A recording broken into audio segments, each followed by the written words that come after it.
Yeah, joint dysfunctions, posture deviations, muscle dysfunctions, muscle compensations. If you're just starting your journey on learning about posture therapy and learning how to improve your posture, you might be a little confused by some of this terminology that gets thrown around by postural alignment specialists such as myself. I'm John Clark with the Posture Pain Connection, and thank you for joining me for this episode of Pain Explained via Posture, or at least that's the title for now. This is only the second time. I really want to talk about this before I go too far into making more of these videos, because I want to make sure that people are able to understand the jargon of the industry, I guess you could say, or of the profession. And so obviously a postural alignment specialist is going to be concerned with improving posture, and a lot of people probably kind of have a different idea of what posture means than a postural alignment specialist. So let me pull up my little visual aid here. We have, I hope this will show up on the video. If not, I'll do a screen overlay and you'll see the picture there. But really what you see here is that we have a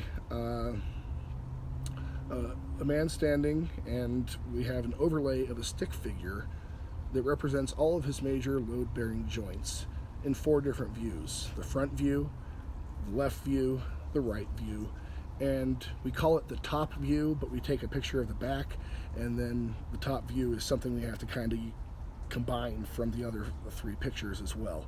But as you can see, there's stick figures, or as you'll see if the graphic has to be put up, those stick figures have red, blue, and green deviations. We call them postural deviations. So when a postural alignment specialist looks at the major load-bearing joints of the body, we are going to compare them to what the ideal musculoskeletal system would look like. And any joint that is not in line with that kind of ideal stick figure skeleton there is a postural deviation. Just means that, for instance, if your pelvis is tilting towards one side, your anterior tilt or posterior tilt, or maybe your shoulders are rolled in, or the head is really far forward. Sometimes you get thoracic rotation in the spine, and these are all just in a normal, relaxed, standing position. How do the major load-bearing joints of the body compare to each other relatively? And when we see something that's not the norm, it's a postural deviation. So then you probably heard the term joint dysfunction. So now we have to figure out whether or not these deviations are actual dysfunctions or if they're compensations. They could be either one. The way to find out is if I do what's called a functional test, and a joint is not able to go through the range of motion, then I can say that that joint is dysfunctional in that specific position. For instance, if I want to have someone do arm circles, which would normally be straight out like this, right? Arm circles. But what if the person can only get their arms up to here, or they can't get into a single plane level with their hips? Well, those would all be dysfunctions, because those are abnormal range of motions or not full range of motions for that joint in that position. If you want a general definition of joint dysfunction from a postural therapy perspective, a joint dysfunction is any joint that cannot move in its full range of motion without tightness or pain. So, for instance, the neck is designed to be able to do 180 degrees. Full left to full right. If the neck stops here, or if it gets too painful to go past here, or there's just tightness and it won't go any further, that is a joint dysfunction, or several joint dysfunctions really, in the cervical spine along the vertebrae in the spine there. And it could also, so then we have to look at compensations. A compensation would be when one muscle begins to do the work of another muscle.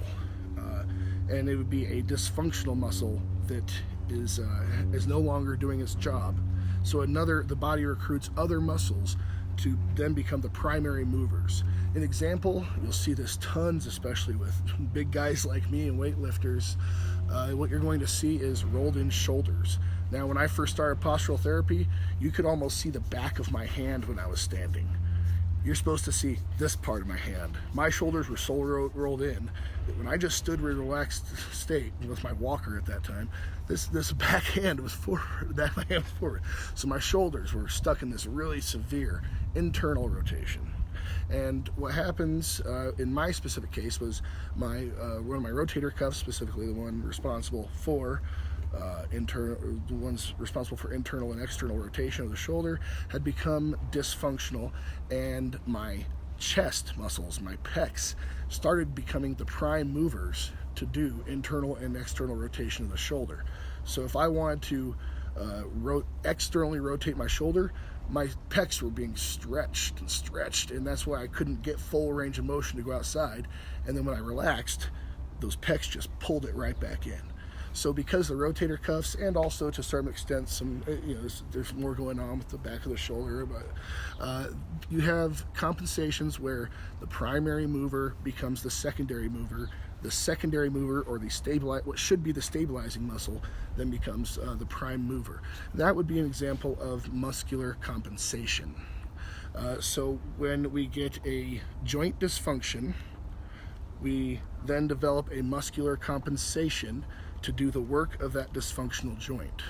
And now here's where things can unfortunately spiral out of control like they did for me.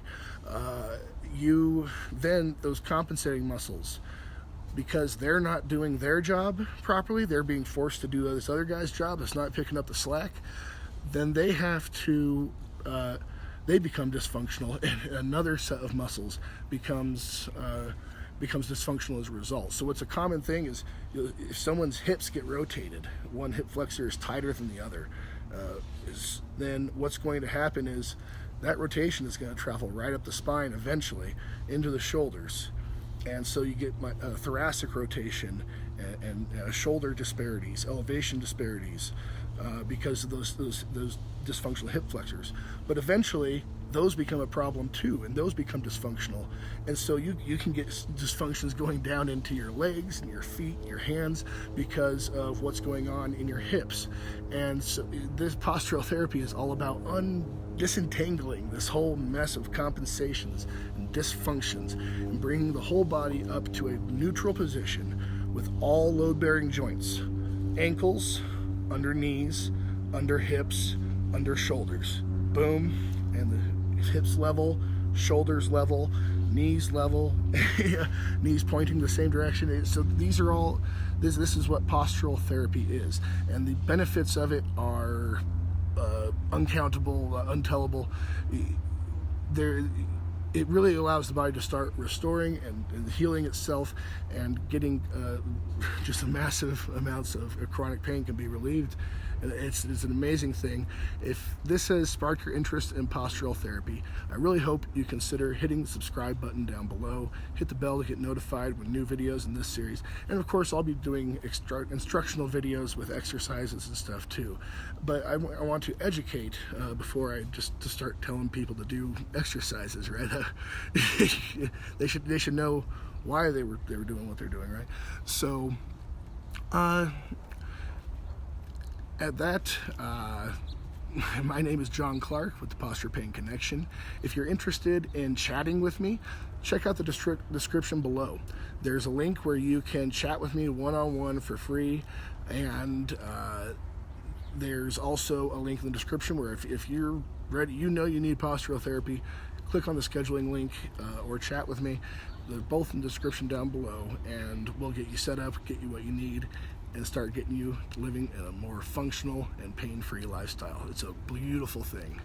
I really hope that you consider joining me on this journey. And I'll see you next time on the Posture Pain Connection. And what did I say this was? Oh, pain explained via posture.